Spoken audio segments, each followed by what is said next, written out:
Happy birthday to you. Happy birthday. Happy birthday to you. Happy. Hello everyone and welcome to Sonder's first birthday party and issue 2 readings. My name is Orla. I'm one of the co-editors of Sonder along with Sinead. We were so upset to not be able to have a launch for issue 2. However, we hope you enjoy this virtual alternative. We are both very new to this, so if there are any hiccups along the way, we hope you can forgive us. We cannot thank everyone enough for their involvement in Sonder over the last year and for the continued support during this strange time. Because of your orders and donations, we've been able to not only pay our contributors, but also make a donation to Fiona House, an organisation very close to our hearts. So thank you all so much. I will now hand you over to Sinead, who will give you a bit more information about that, and I hope you enjoy the beautiful readings. Many thanks to everyone for getting involved, for reading or for watching. This issue has been very special and we were blown away by its submissions, which is why we badly wanted to showcase some readings from it. What we noticed going through submissions for issue 2 was the overarching focus on mental health. As the theme of this issue is secrets, we were saddened but not surprised that many people consider mental health to be a secret. We wanted to raise funds for Pieta House at the actual launch. I don't think they need an introduction, but just in case, they offer counselling to those under suicidal distress and to those who've lost someone to suicide. As I'm sure you know, we were unable to have the launch, so we decided to offer a bundle option for people buying Sonder. This bundle includes a copy of issue 2, free delivery, a donation to Pieta House, and also an entry into a little giveaway. One lucky winner will win a 6-month subscription to Marrowbone Books. If you don't know what that is, their subscription service is where the people at Marrowbone Books pick out a book based on the customer's interests every month for 6 months and deliver it straight to the customer's door. If you aren't the winner of this offer, I'd recommend you have a look at the Marrowbone Books website, as this really is an incredible service. We will announce how much was raised for Pieta House, as well as the winner of the giveaway at the end of the event. So thank you everyone for tuning in. And with no further ado, I will introduce our first reader. So our first reader is Fiona O'Rourke. She is an emerging author of fiction. Her stories have been anthologized, broadcast, and translated. Her debut novel, Have You Found Luke, was a joint winner at the Irish Writers' Centre Novel Fair 2016, and her award-winning Fish short story, Wrong Whiskey, is included in a reading list by St. Mary's College, California. She works for writers at the Irish Writers' Centre, is a member of Women Aloud Northern Ireland, and holds the MPhil in Creative Writing from TCD. Her greatest ambition is to be a cat. Welcome, Fiona. Thank you. Happy birthday, Sonder. And thanks to Sinead and Orla for selecting this story. This is other people's photos. I'm just going to read a small piece. Music wafting from the picture framer's place. Grounds for divorce. This could mean he's a fan of Elbow, a lover of indie.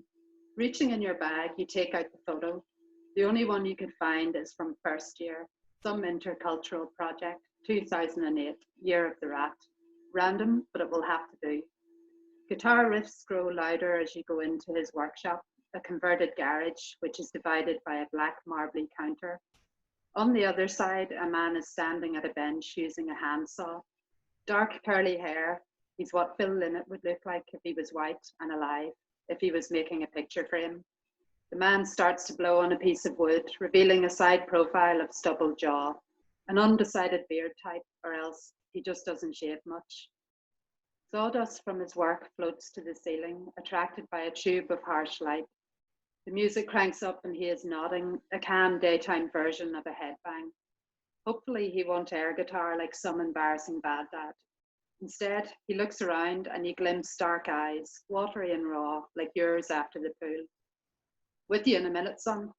The accent is pure Belfast, not weakened by years away. Typical the way he said son. All men, once they hit the beer belly years, say son to any fella their junior. This one's not beer fat like some of your mates' fathers. Sitting down in a swivel chair, he carefully places a framed Holy Communion kit on a piece of bubble wrap.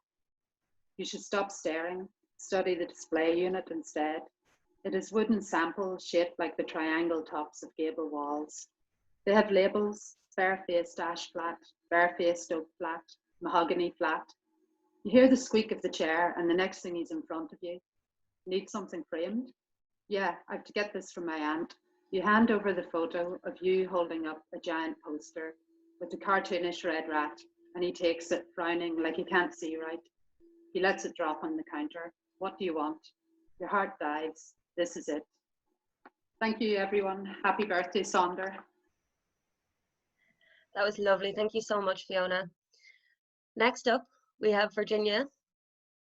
Virginia Evans moved to Dublin from North Carolina in August with her family to read for her master's in writing at Trinity College. Her essay on the move, The Winter Place, was published in the Irish Times in December. She is currently working on a Vietnam War era novel set in southeastern US. Thank you, Orla and Sinead. Just read a little bit from the middle.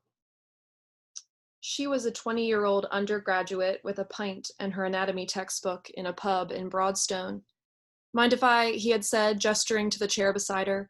She pulled her bag closer. He made a few casual comments, interrupting her, but not in a flirtatious way, so she hadn't understood at all what he was aiming for. He was intrigued by her textbook, and then he made a comment about her jaw structure, and it was all so uncanny she very nearly got up to leave, but then he apologized and explained he was an artist. He was fascinated by the human form. It was still strange, but Ingrid was also strange, and the small idiosyncrasies of intelligent people did not scare her. They drank their beers together. They found common ground in the study of anatomy, its systems and its forms, its capacity for failure and its capacity for beauty. There in the bar, he sketched her jaw on the back of a dry coaster. She was deep in a vortex of education, and so was he. In this way, Ronan befriended Ingrid in a time when she did not keep friends. He quizzed her on science vocabulary, and she held her hand or her arm or her face in odd positions for long periods. He walked along the Liffey with her, and in through the old campus by the Campanile toward the back where they diverged, he to his studio behind Westland Row, she to the science block. He was always talking about the girl he loved back home in the north, Kathleen, a short black-haired girl with the compact form of a gymnast, or a child, he said. He mentioned it so many times her diminutive height became farcical in Ingrid's mind. Ronan told Ingrid at least 100 times her body was perfect. She was terrifically tall for a woman and lean. Her muscles and bones were visible through her skin. She was bothered by the incessant requirement of her body for food. She could never eat enough she wasn't hungry an hour later. She didn't see it coming beforehand, but looking back, she might have. It was in summer, a warm June in Dublin, when the sun paraded proud for 22 utterly rainless days. By then, they'd been acquainted for 9 months. There was a certain safety Ingrid had begun to feel with Ronan. Not love, but safety. "What would you think if I painted you nude?" he asked her one afternoon over sandwiches on Drury Street. She'd blushed instantly, and then they had laughed about it, leaving his question hanging in the breeze. Her yes was not immediate. It took 4 days to materialize. She was aware her yes was a rebellion, but against what exactly, she didn't know. The first time, the piece was small. Ingrid sat on her bed, her white sheets, her white duvet, the early evening sun pouring in through her high windows, reflecting off the rims of her glasses, her legs bent, pulled up into her chest, her temple resting on the top of her knee. The memory of the day was enormous, the biggest memory in her life. The warmth of that light, the scent of lemon from the pine sol she had used to clean before he came. She'd made her bed, as usual. He had unmade it. She was nervous and painfully self-conscious at the beginning, nauseated and cold, but to Ronan there was a science to the process, and she relaxed eventually under his discerning gaze. After an hour, when her knees had grown stiff, she began to forget, to find in the still silence of her bedroom a foreign sense of something unfamiliar. Thanks, Sonder. Thanks, girls. Thanks, Virginia. That was brilliant. I love that story. So next we have Elspeth Wilson. Elspeth is a poet, writer, and researcher who is interested in blurring the boundaries between art and academia. She is currently querying her debut book, which was shortlisted for the Nan Shepherd Prize for underrepresented writers in nature writing. She can usually be found in or near the water. So welcome, Elspeth. Hi, thanks very much for having me, and happy birthday, Sonder. I'm going to read my poem in Sonder, which is called "On Thursdays We Get Post-Abortion Haircuts." On Thursdays, we get post-abortion haircuts after our hips spin you out, meat grinders not prepared for their product. Grind, grin, grind on our soft angles, repetition with no aim. A lonely, if only, floats on the scum atop our lips, a milk moustache of regret and lies. On the bed of my pubes that I grew proudly to prove a point that is now forgotten in the comma of you. If only the rent weren't so high. If only we could count our years on more than fingers and toes. If only adulthood wasn't cheap flat-pack furniture without an instruction manual. Crustaceans of truth live as hermit crabs in each monotonous conversation. They are driven to ground by our voices. I cut my hair off, yet more of me sprouts from every maligned hole. People tell me I look different. They mean it in a bad way. Different isn't beautiful, and beauty is the only way forwards. I count myself in knots and tie one in my hair to remember you by. Thank you. That was great. Thank you so much, Elspeth. Now, next up, we have Anita Gracie. Anita Gracie has been published in Poetry Ireland, Review, Washing Windows, Irish Women Write Poetry, Abridged, The Honest Ulsterman, Poetry Northern Ireland, The Poets Republic, The Blue Nib, Culture Matters, CAP Anthology, Bangor Literary Review, Women's Aid Anthology, and Waterway Storymaking Festival. Her work is featured in the Poetry Jukebox. She was shortlisted Over the Edge New Writer of the Year 2018 and shortlisted for the Hennessy New Irish Writing in 2019. Anita is a single mum and a wheelchair user from Belfast. Welcome, Anita. Thank you very much. Great girl. This is called Signs. I still see you standing in the kitchen, weighing up everything without the need for scales. Sleeves rolled, apron on to do battle. Bath night, you put curlers in my hair, pulling and pinching. A dairy farm's daughter, milk didn't make you big or me strong. You said sitting too close to the TV would make me go blind. The carrots made you short-sighted. You said takeaways bring shame. It's like you've no food in the house. As I folded away the delivery menus. To this day, I clean everything on my plate because someone somewhere is starving. You taught me as the secret heart looked on with a dollop of guilt and a sprinkling of lies. Thank you. That was beautiful. Thanks so much. So next we have Aisling Flynn. Aisling is a writer from Wicklow. She is a previous winner of the Greywood Arts Winter Writing Residency Award and has been shortlisted for the RTE Radio 1 Francis McManus Short Story Prize, Harper's Bazaar Short Story Prize, and Lilliput Press Short Story Prize. Her work has previously appeared on RTE Radio 1 in Harper's Bazaar, Banshee, Crossing the Dazur, the HCE Review, and the anthology Bridges Between. She received her MA in Creative Writing from UCD and is currently a participant in the Stinging Fly fiction workshop for which she received a fully funded place on the programme. Welcome, Aisling. Thanks, guys, and happy birthday, Sonder. I'm just going to read the start of my story in the magazine, and it's called The Story of My Face. Everyone always asks about my face. Anyone I have ever met, without fail. They ask how it came to be this way. I take no offence, of course, smiling under my lavender veil, a bold choice for a woman of my years. I know that mine is a very particular sort of face, a face that begs a question, encourages whispers over cigarettes, glances across the parlour, murmurings by the bay window. Some years ago, I don't care to remember exactly how many, on a Sunday afternoon when the sun was high in the sky, the beginnings of sweat droplets trickling from behind our knees and elbows, Saskia, who I was sharing rooms with in an old creaking crone of a house at the time, told me she wanted to do something devilish. Saskia herself was a tad devilish. She had a large mouth, eyes that were too far apart, and a mane of shining black hair which she refused to cut, even when fashion had dictated the rest of us snip ours up to our chins. The heat has always brought out strange qualities in people. This sticky afternoon was no exception. Saskia had decided that the air was so sumptuously, so deliciously warm that she should take the opportunity, while the light was still good, to remove her face. Here, I am afraid you must take me quite literally.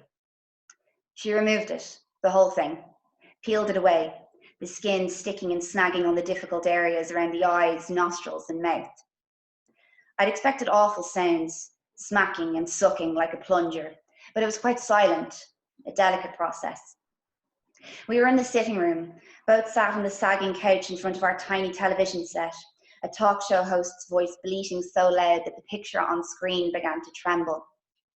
I didn't want to look, turned my head away, but could still see Saskia's naked, wet face out of the corner of my eye, no matter how hard I focused on looking straight ahead. She kept speaking to me as if everything were perfectly normal, chatting this and that about boyfriends and gossiping about the neighbours, a grim, middle-aged couple with beady eyes. The wife sat out smoking cigarettes all day, her thighs spread across the front step, watching us as we came and went from the house. Thanks. Thank you so much, Aisling. That story made me beautifully uncomfortable when I was reading it the first time. So next up we have Daniel Wade. Daniel Wade is a poet and playwright from Dublin. In January 2017, his play The Collector opened the 20th anniversary season of the New Theatre Dublin. In January 2020, his radio drama Crossing the Red Line was broadcast on RTE Radio 1 Extra. Daniel was the Hennessy New Irish Writing winner for April 2015 in the Irish Times, and his poetry has appeared in over 24 publications since 2012, including Cassandra Voices, The Missouri Review, The Agonist, Inc., Sweat and Tears, Live Encounters, Fresh Air Poetry, The Galway Review, A New Ulster, Banshee Press, and Zimple. Welcome, Daniel. Thanks for putting my work in the magazine. It was great, and of course, happy birthday to Sonder. I'll read out my poem, Goddess of War and Beauties, which, given the recent shutdown of Beauties Cafe on Grafton Street, it might seem quite pertinent. It's inspired by the Egyptian fresco above the doorway in Beauties. By thy life, when I slay men, my heart rejoices. Above the shoppers and castrato voice buskers, out of both reach and sight of the Carmelite Church, re-chiseled in gold and black, of anti-corrosion terrazzo, instead of grandiorite, Sekhmet raises her sun-stiff wings from the balcony.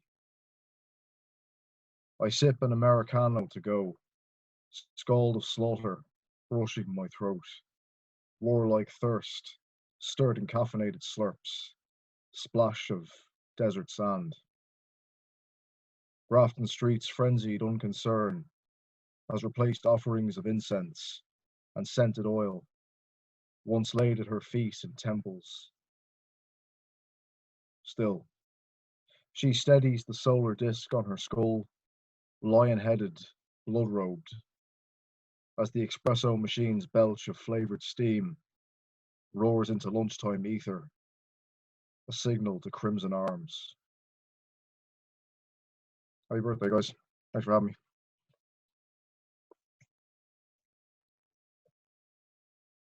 Sorry, I just got kicked out there by accident. Thanks, Daniel. That was brilliant. So next we have Ruth Ennis. Ruth is a trainee bookseller specialising in teen and YE literature. She has completed her MPhil in children's literature in Trinity College Dublin and was a young writer delegate for the International Literature Festival Dublin, the Irish Writers' Centre in 2019. She is the co-founder of Paper Lanterns, a new journal for all things teen and YE. It's a brilliant journal. She has been published with Children's Books Ireland, the Dublin Book Festival, UCD Caveat Lector, UCD Observer, Dublin University Players Magazine, and the Blue Nib. She aspires to be a children's author. Welcome, Ruth. Hi, thank you so much for including me. Happy birthday, such a fantastic achievement. I'm just going to read a little bit from Fingertips. Stephanie never understood the appeal of large digital clocks. She much preferred clocks with faces and hands, with their irritating yet comforting tick, tick, tick to fill the silence of an empty room. Digital clocks didn't offer any comfort. They unsettled her, letting time slip past quickly and silently. The clock in the conference room glowed red.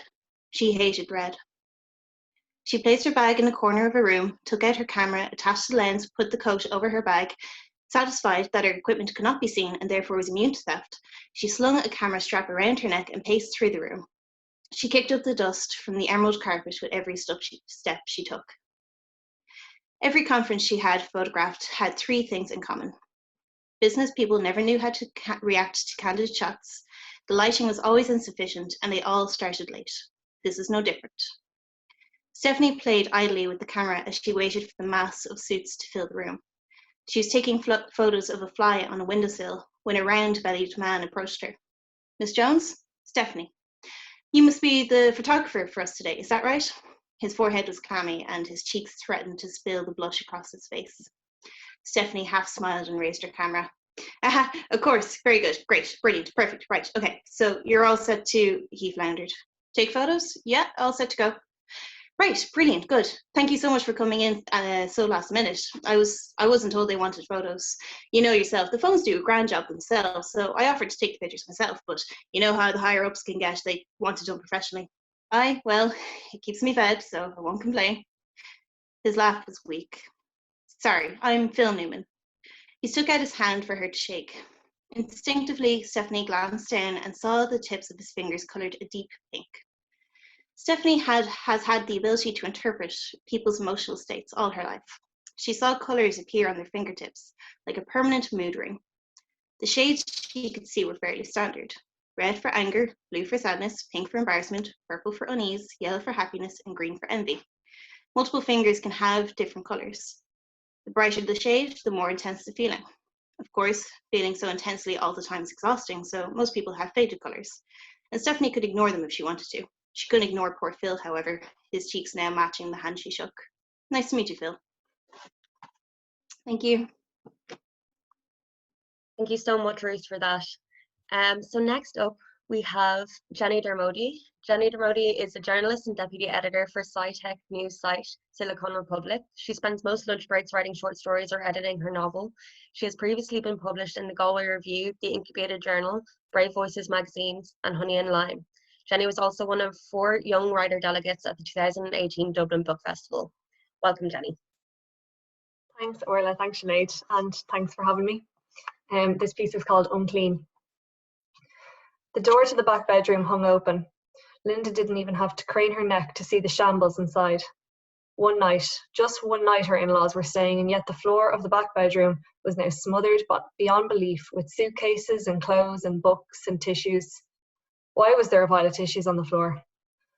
Linda swallowed the question, thick in her throat, and cast her eyes to her lap, hoping the simple act of looking away would calm her. Instead, the weighty cuffs around her ring finger grabbed her attention. The engagement ring still sparkled, despite its need for a clean. Using her thumb underneath the band, she made it tilt back and forth to catch the light, a 17-year habit. The other band was more modest, of course, polished white gold with 3 dainty diamonds buried within. She didn't twirl this one. It felt tighter, even though it was the same size. Maybe that very specific section of her finger had gotten fat.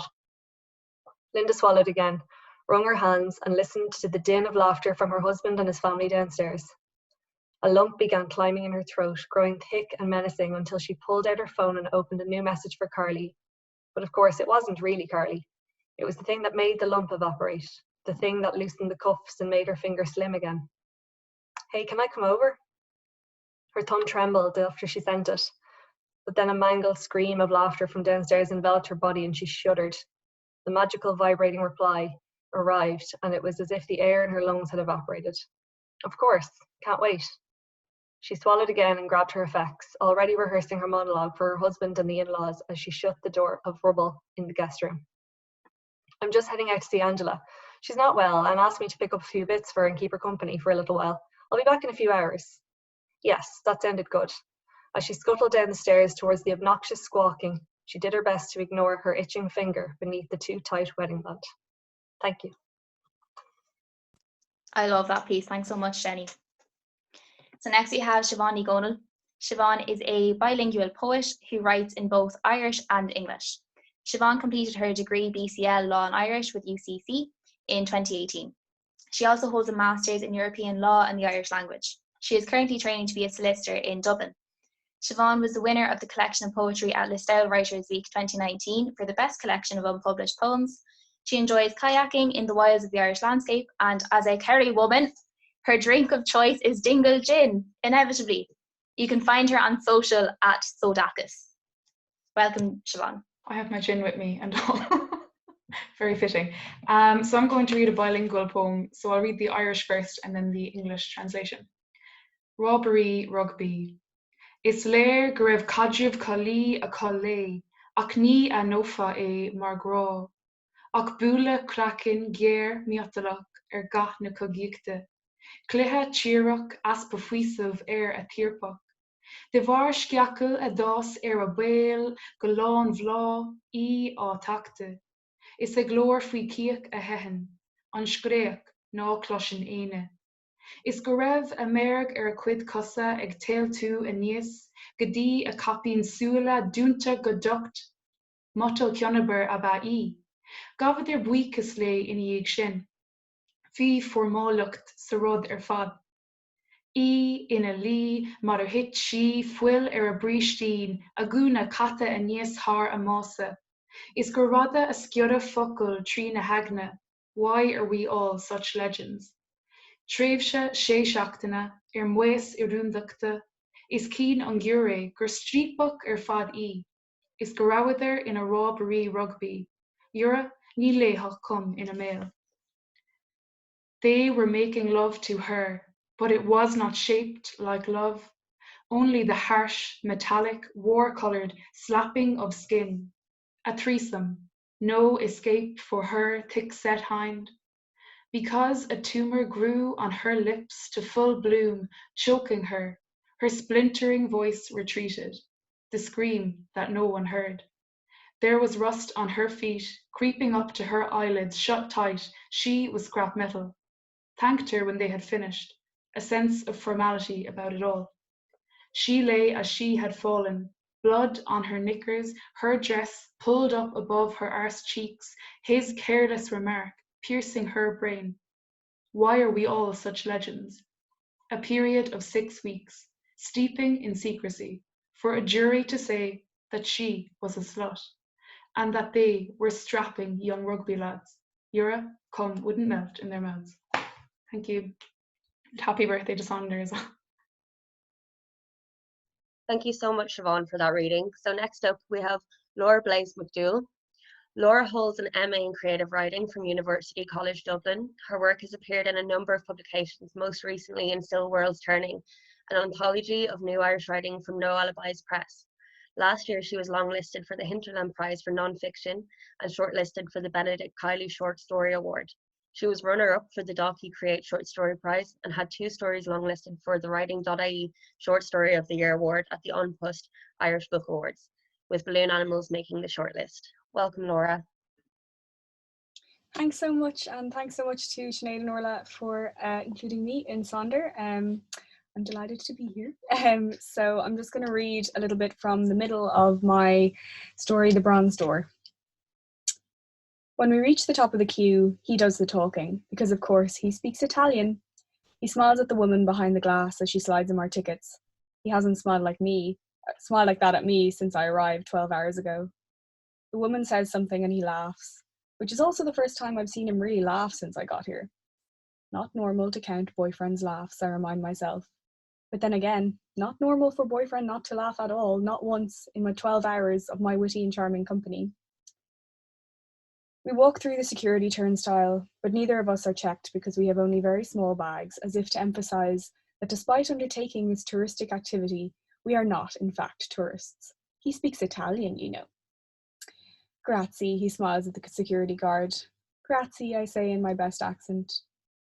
There is a shop, but it's small, dignified affair that sells only miniature replicas of the Forum, bobblehead gladiators, and books about the emperors, the Colosseum, and the Sabine women. There's little in the way of consumables, and certainly no water. This is the second time he's been wrong today. This morning, as we got dressed, he tried to tell me that it was Remus, not Romulus, who founded Rome. He was, for some reason, convinced this was the case. Everybody always thinks it was Romulus because of his name, but it was actually Remus. Yeah, everybody is correct, I tell him. Rome is very much named for Romulus. He eventually conceded, but I was annoyed by his certainty. How willing he had been to just let me believe him. Stop counting times he is wrong. Not healthy, I remind myself. Not healthy to be dehydrated either, though, and he had told me there would be water in the shop. I sit on a large stone bench in the shade as he buys a guide to the forum. I can use this in future, he says, as he emerges from the shop holding the chunky little book in one hand and tapping it with the other, whenever anyone comes to visit. This is his way of telling me he is not coming back to Ireland. He's been in Rome a year now, and we've been making it work, by which I mean we haven't broken up yet. I don't remember when I stopped knowing the difference between those two things, except I do. It was my second visit, by which time he had fully established himself here. He had taken me out to dinner with his cool new friends, and they'd all spoken Italian the entire time, only addressing me to ask in slow, loud English if I would like more wine. I drank a whole bottle for want of anything better to do, and then excused myself to weep quietly in the bathroom like a tragic muse. I suspect, as strongly as one can possibly suspect without knowing for certain, that he suggested bringing me to the forum, purely so he had an excuse to go without looking like a tourist himself. The fact that I have genuinely wanted to see the ancient city, the empire, the aviary, and the orange trees my whole life, I feel has relatively little to do with our coming here. Regardless of his motives, I decide to try and enjoy it. After all, given his purchase of the guidebook, who knows when I'll be back here. Thanks so much. Thanks so much, Laura. I remember reading that submission and I felt overwhelmed. I loved it so much, especially the ending is so profound. I loved it, it's beautiful. So next we have Luke Power. Luke is a writer currently living and studying in Galway. He moves between writing fiction, poetry and songs depending on the mood he's in, but his focus currently is putting together a collection of short fiction about the strangeness and wonders of rural Ireland and then getting his novel written. Previous publications include Rope's Literary Journal and a local collection of short fiction. He was a regional winner in the Hot Press Right Here, Right Now competition 2018. Welcome, Luke. Thanks very much for that, Sinead, and thanks to Sinead and Orla for including me in the magazine. I'm going to read a piece from my story, Livestock. And up to about 2 minutes ago, there was plenty of complaining from the sheep and lambs outside, so there might be a bit of that, which would add authenticity, I suppose. A short man on a gleaming red quad came bouncing down the little road. Shamey O'Hare was nicely rounded and impeccably clean. Spotless wellies, jeans, the works.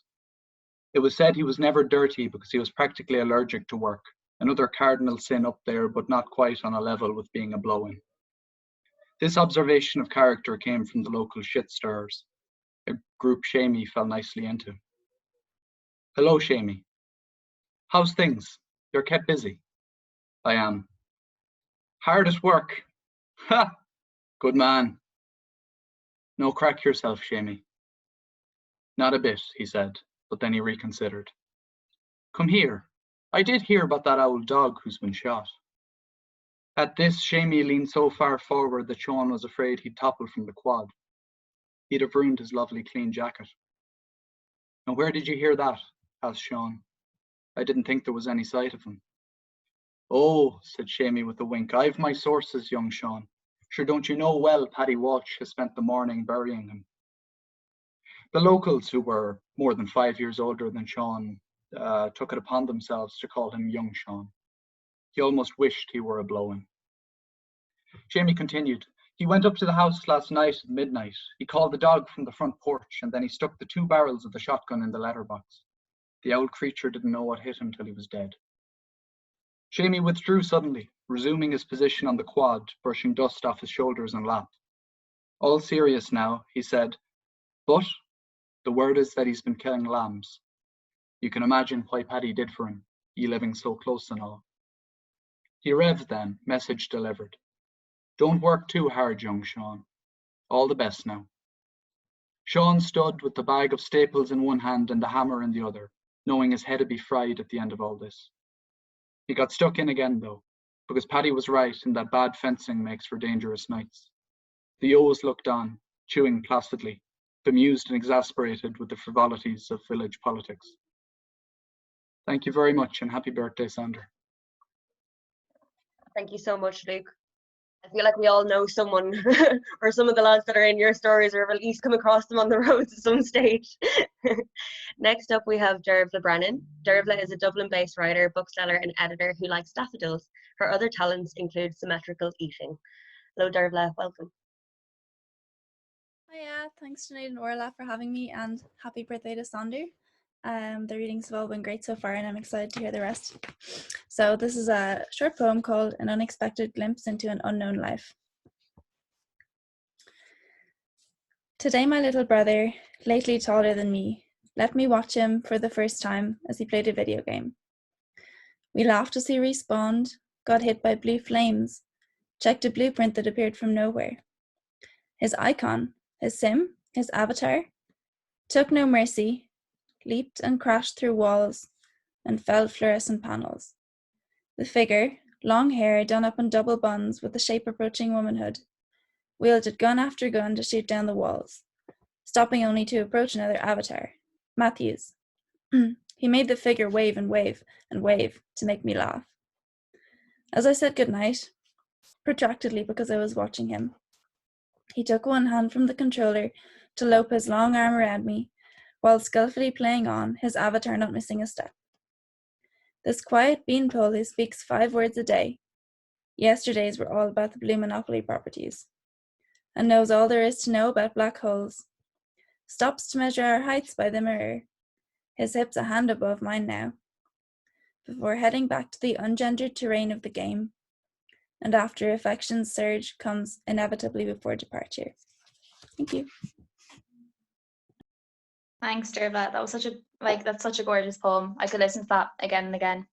So next we have Fiona Addis. Fiona has an MA in English Literature and Publishing from NUI Galway and a PhD in Philosophy from UCC. She lectures in Literature and Philosophy in Washford Institute of Technology. She won the National Molly Keane Creative Writing Award 2019 and has read her short fiction at literary festivals including the IMRAMA, so that's IMM Festival and Washford Writers Weekend. Welcome, Fiona. Hi, everybody.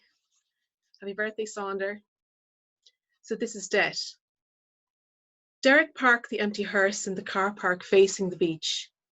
The sky was grey and the strand was deserted. Brown seaweed trailed down to the water's edge. On the sand, a gull picked at a chip wrapper, and when the breeze whipped it away, the gulls scurried after it. Beside the car park, the neon open sign of the chipper was flashing, and Derek ran his tongue over his lips. He looked down at his black shoes.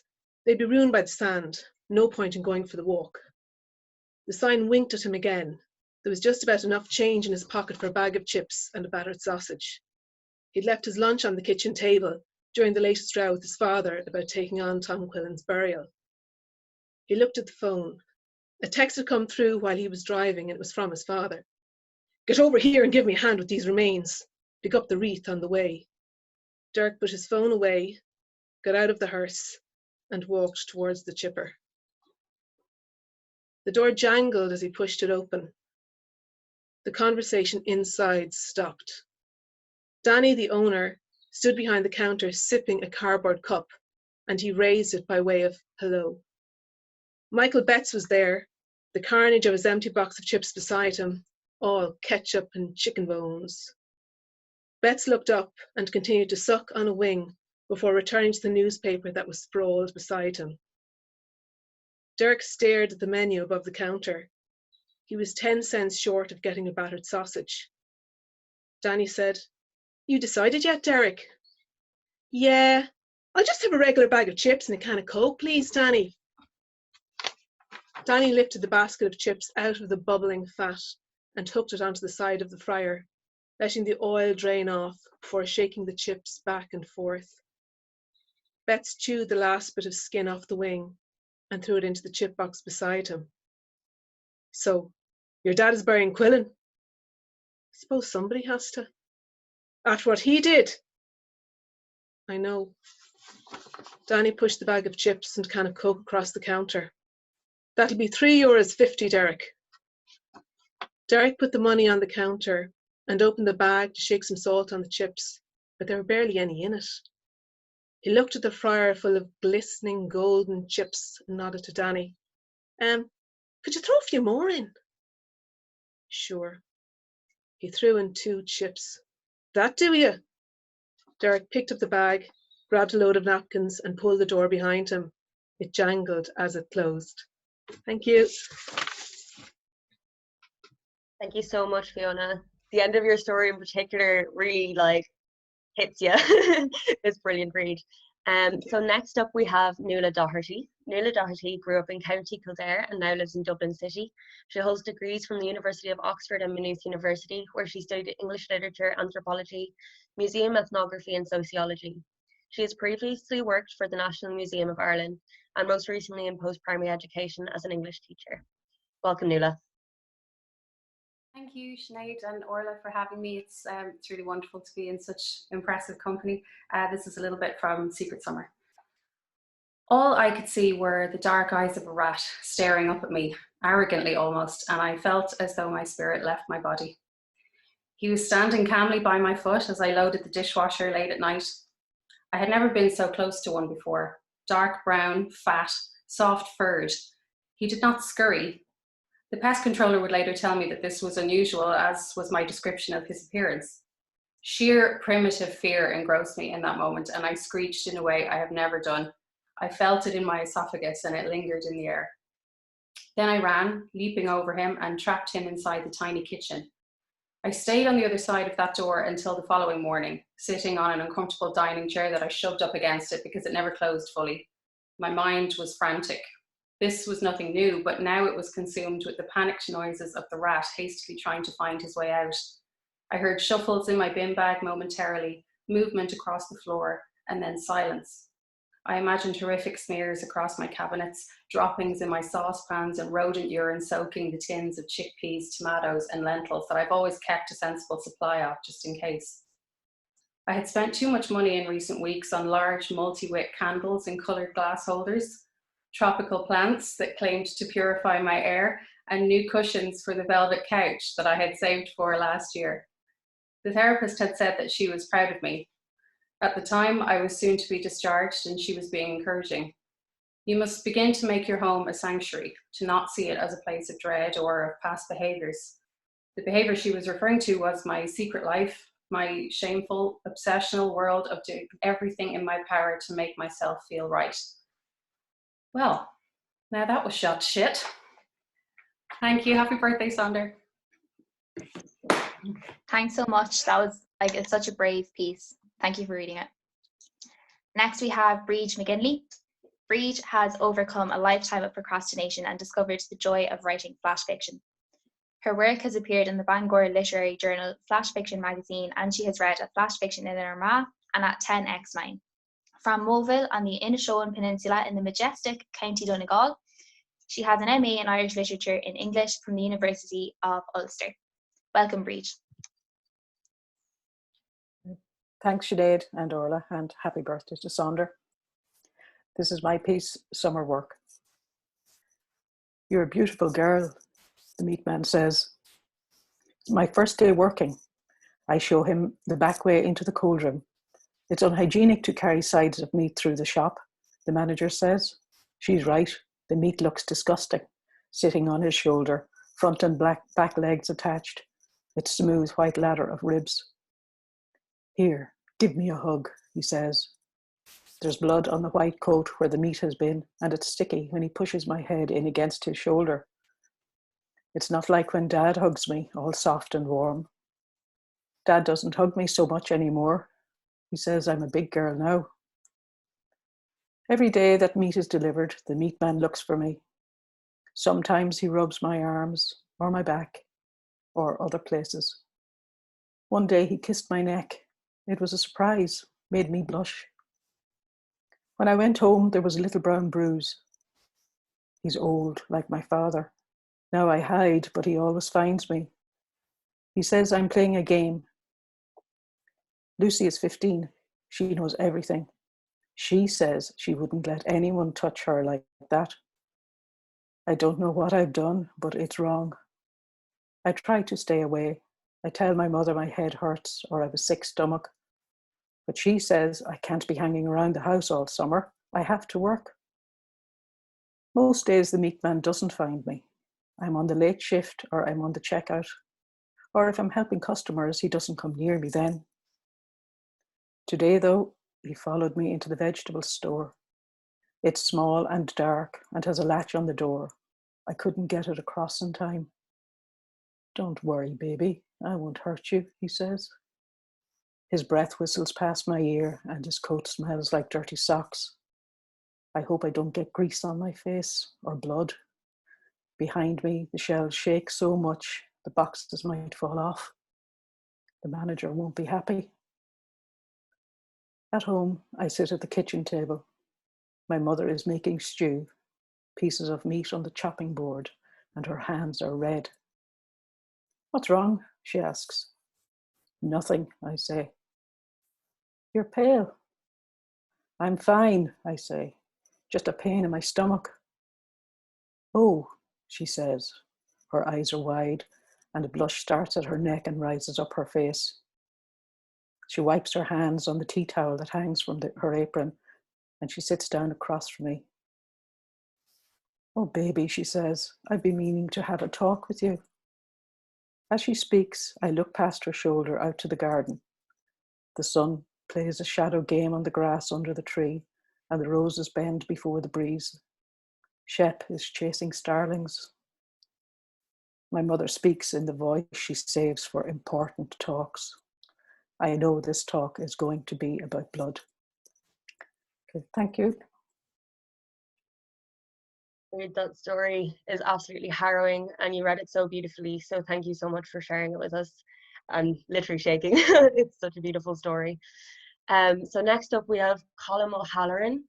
Colm is a writer who has spent his life growing up and living in Dublin. He grew up in the red brick suburb of Drumcondra and has seen the best and the worst of Dublin.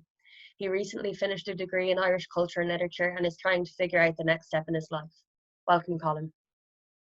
Hello, and thank you to Sinead and Orla for including me, and happy birthday, Sonder. This is a poem called Mannequins.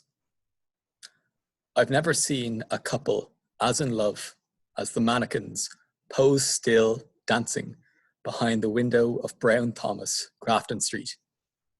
Artificial icicles trip lightly above, while squirrels play breathless with plastic pine cones on the frosted ground.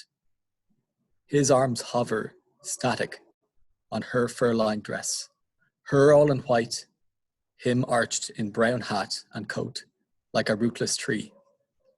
The luxury of lifeless love casts gold warmth inside, while outside, the living man flattens cardboard for mattress and sleeping bag for bed. Thank you. Thank you, Colm. It's a brilliant poem. So lastly, we have Alicia Brain.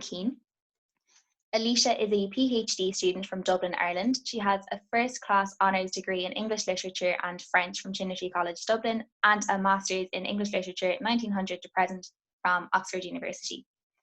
She is working on an Irish Research Council-funded PhD study of vagueness and translation in the work of Samuel Beckett and Haruki Murakami at TCD. I don't know if I pronounced that right, but here we go. Her poems have been published in The Math, Entropy Magazine, Impossible Archetype, and Poethead, among others. She has performed at Electric Picnic, Body and Soul, and Lingo Festival, and has had 2 spoken word performances recorded for Balcony TV. So welcome, Alicia. Hi, thanks so much, and thanks to everyone involved in this. It's such a lovely event. Cool. I'm just going to read my poem from this. Pictures of us with our eyes glowing orangey red. In my dream, something big had just ended, like a cabaret show. Damp feathers and shawls. Shawls? People in clusters. The 2012 anxiety comes back every September, seems strangely resistant to previous rationalizations. Some new bit of the memory here unsubmerged. The overflow Starbucks, retro-looking and done out in wood opposite its sleek glass counterpart. We'd get a table in the corner and he'd talk about her a bit if the topic came up, if he'd stayed up all night playing internet chess with strangers. And that in particular, combination of references to past and to undefined periods of internet chess would make a feeling like greyish light in trees and rips in the pockets. I don't know. In the Butler's Cafe, they are slipping chocolates into plastic like they do every day. Thank you so much and happy birthday, Sonder. Thank you so much, Alicia. And c'est fini. That's it for the readings. Thank you so much to all of the readers. You were brilliant. Your pieces are also original and thoughtful. We obviously love them. Before we go on, I'd like to interrupt and announce that we have raised over €100 for Pieta House. We're delighted. Thanks so much to everyone who donated. Obviously, this isn't a good time for any charity right now, and considering the time we're in, we need mental health services now more than ever.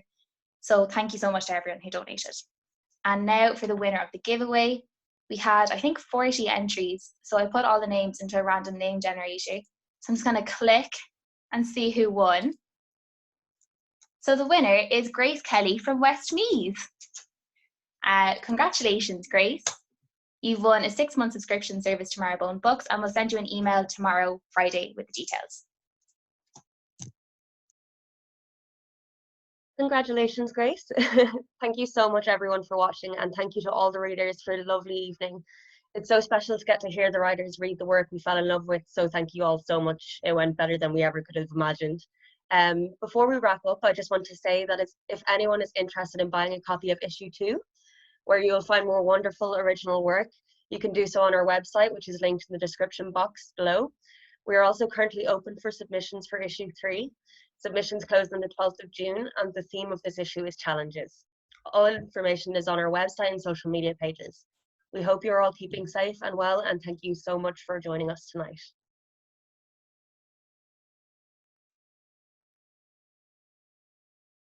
Happy